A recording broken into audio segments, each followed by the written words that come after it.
They blocked her at the church doors, telling her she didn't belong. The old woman lowered her head, ready to walk away from the funeral of the young soldier she loved like her own. But then, one soldier stepped forward, looked her in the eyes and revealed a truth that silenced everyone. It was a grey morning. Clouds hung low over the small-town church, where mourners gathered for the funeral of Private First Class Daniel Reed, a soldier who had given his life overseas.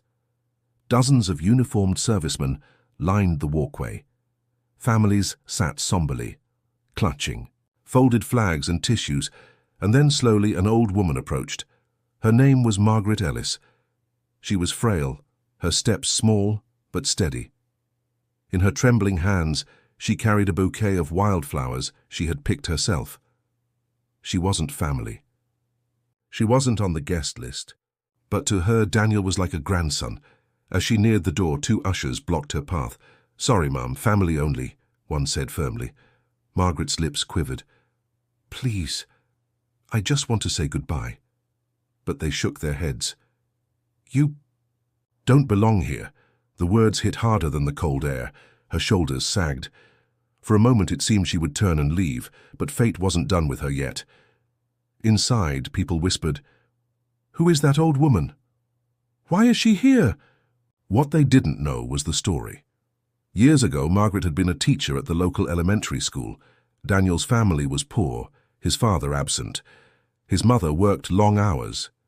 Daniel often came to school hungry, wearing worn-out shoes, but Margaret noticed. She slipped sandwiches into his backpack. She bought him new notebooks. She encouraged his love for history, telling him, "You are destined for something great."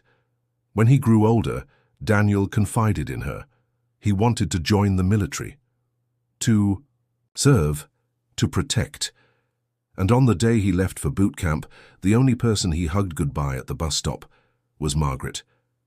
To her, Daniel was family, but to the ushers and guests at the funeral, she was nobody. As Margaret stood outside, gripping her flowers, one soldier at the door crossed his arms. "Ma'am, you'll need to leave." Tears welled in her eyes. "I helped raise him. Doesn't that count for something?" The usher didn't budge. Rules are rules. Slowly, Margaret turned. Each step away from the church felt heavier.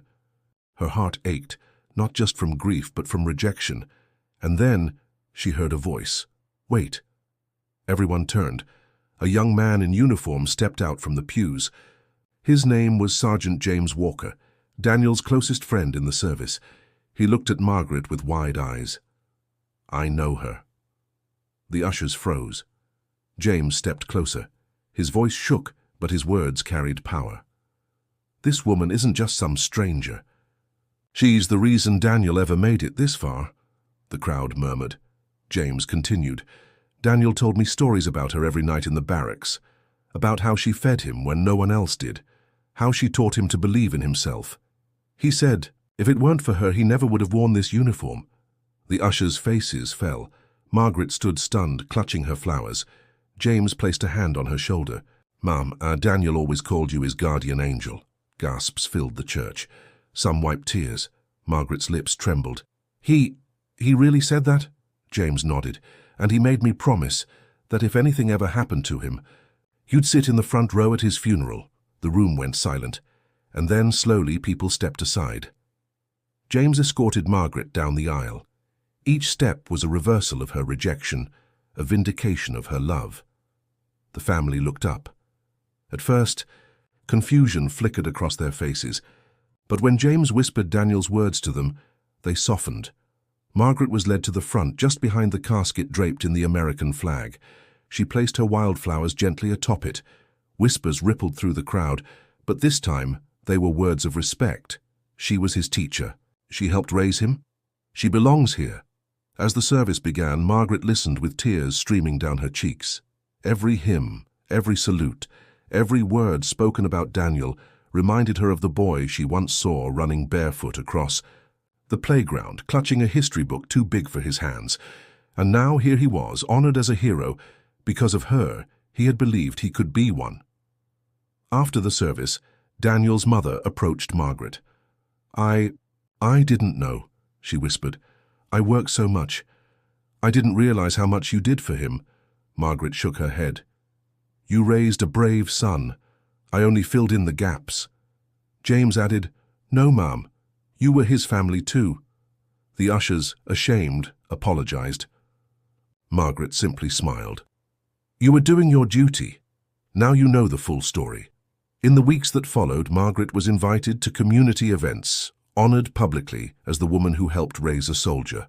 Her act of quiet love, once invisible, was now celebrated, and though her heart still ached from loss, she carried Daniel's memory with pride, knowing she had truly mattered in his life. This wasn't just about a funeral, it was about love unrecognized, sacrifice unseen, and the danger of judging by appearances. The ushers saw an old woman and assumed she didn't belong. But in truth, she belonged more than anyone, because family isn't always blood. Sometimes it's the ones who stand in the shadows, quietly shaping futures, and when the truth comes out, the world must acknowledge them.